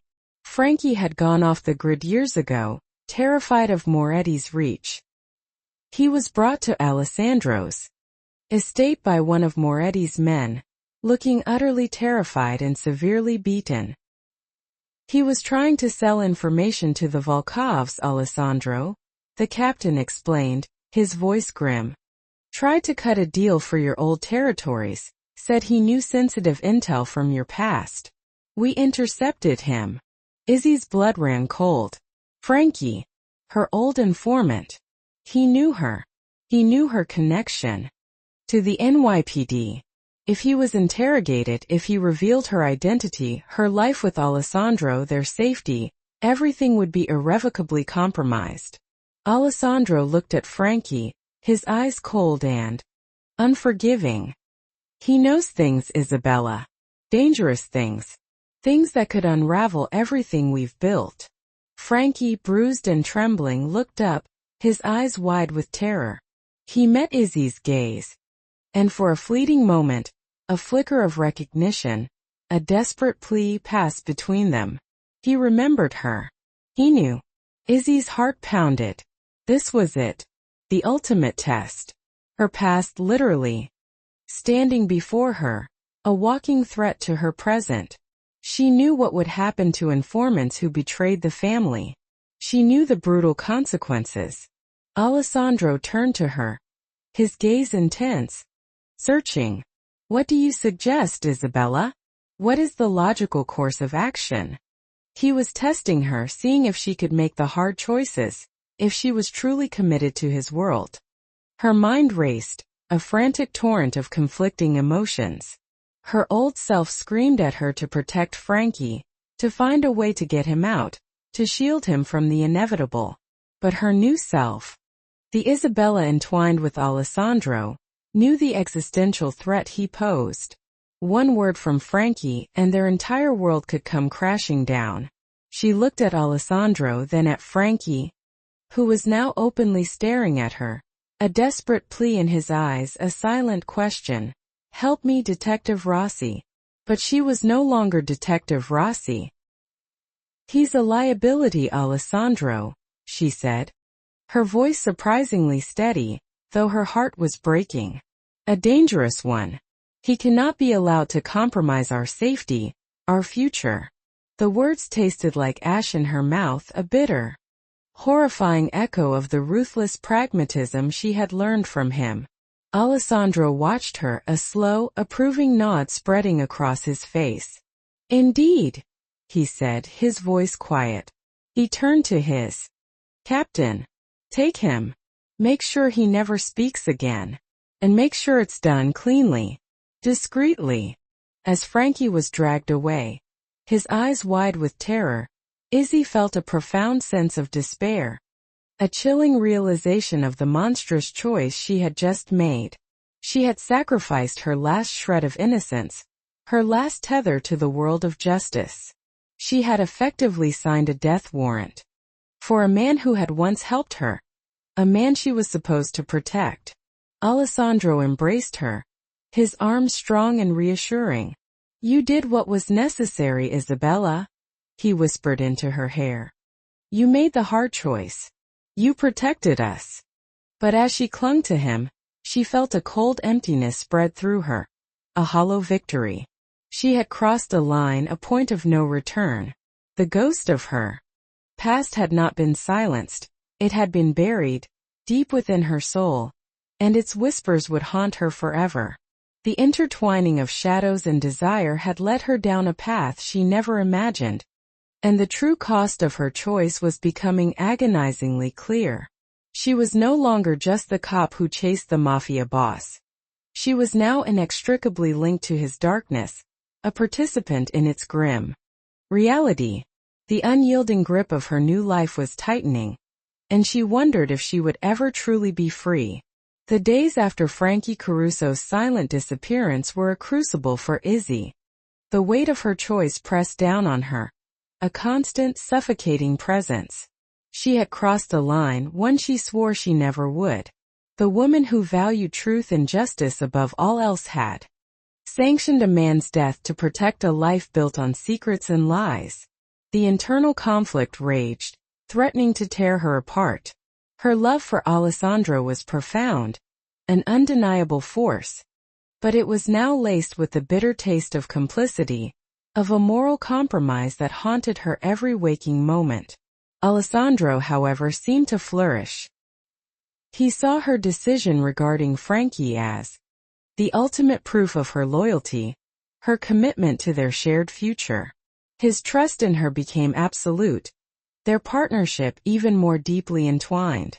He pushed forward with his vision of a legitimized empire, relying heavily on Izzy's strategic mind to navigate the intricate legal and financial landscape.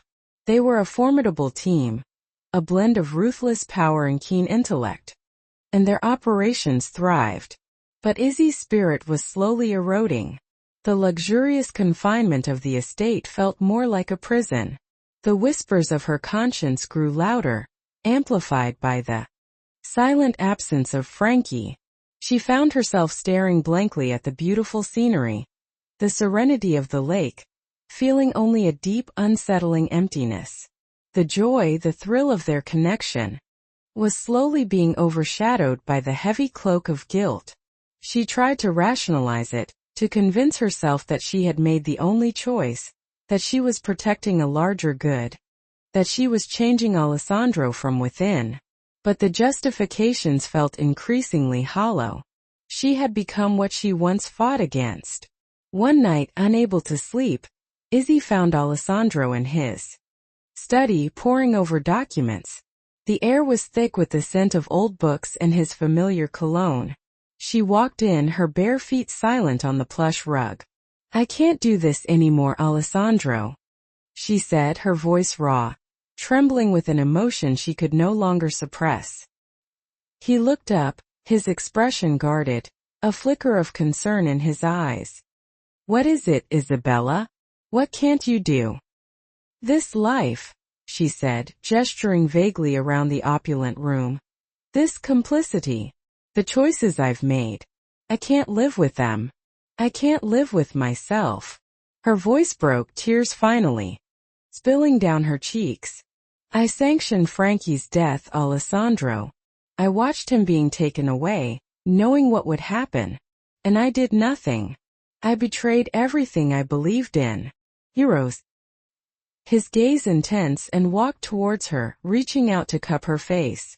"You protected us, Isabella. You protected our future. It was a difficult choice, a necessary one in this world."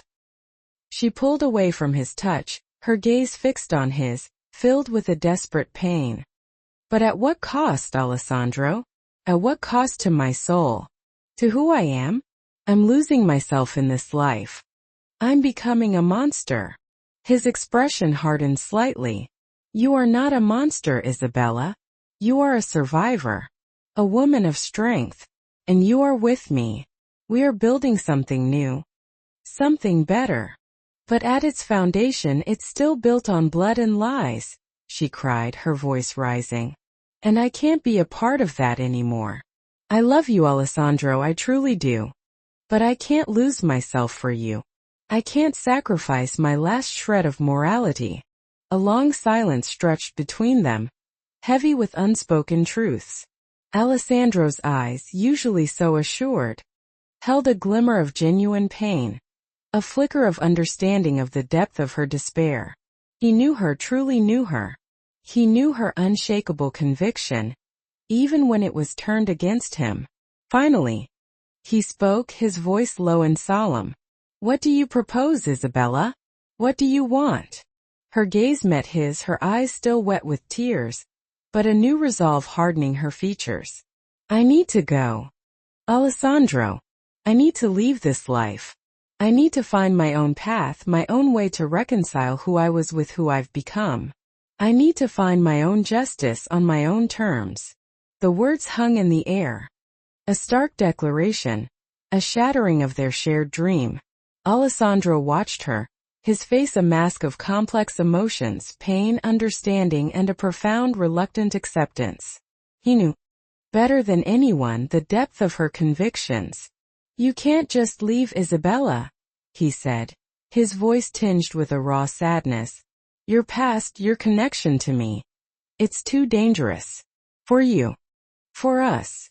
Then you help me disappear, Alessandro," she countered, her voice firm. "Completely. So no one can find me. Not the NYPD.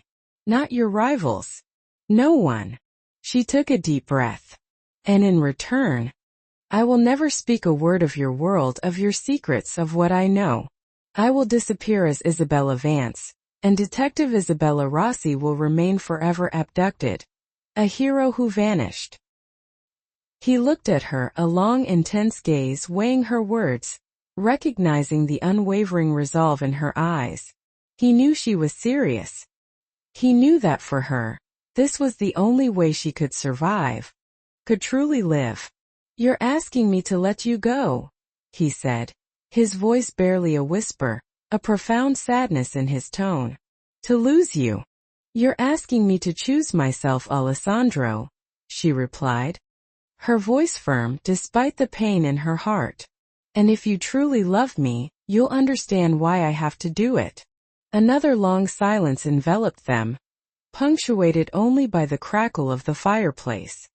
Izzy waited, her heart pounding, knowing this was the true reckoning, the ultimate test of their impossible love. Finally, Alessandro nodded, a slow, almost imperceptible movement. All right, Isabella, he said, his voice rough with emotion. I will help you disappear. Completely. You will have a new identity, new resources, a life entirely free from my world. And I will ensure that absolutely no one ever finds you. His gaze held hers, filled with a profound sadness, a silent promise. But know this, Isabella. A part of my heart will always be with you. And a part of yours, I believe, will always be with me. Tears streamed down her face again, but this time they were tears of relief, of a profound, bittersweet freedom.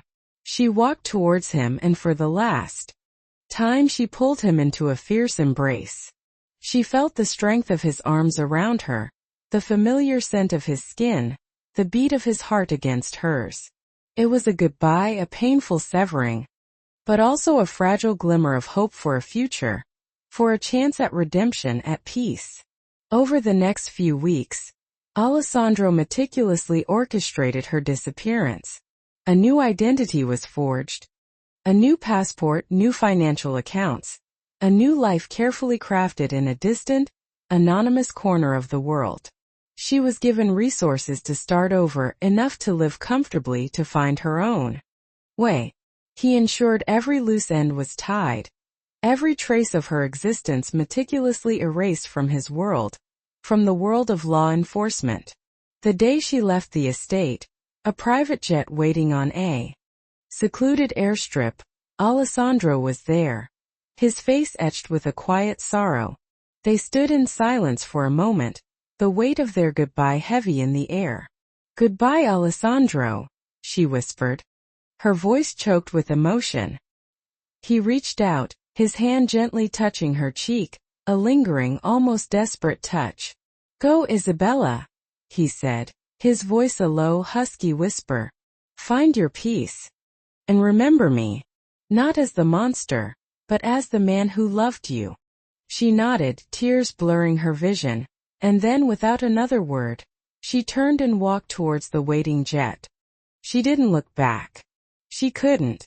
As the plane soared into the sky, carrying her away from the gilded cage, away from the man she loved, Izzy pressed her face against the window, watching the sprawling estate shrink into the distance. She was free. She was a fugitive.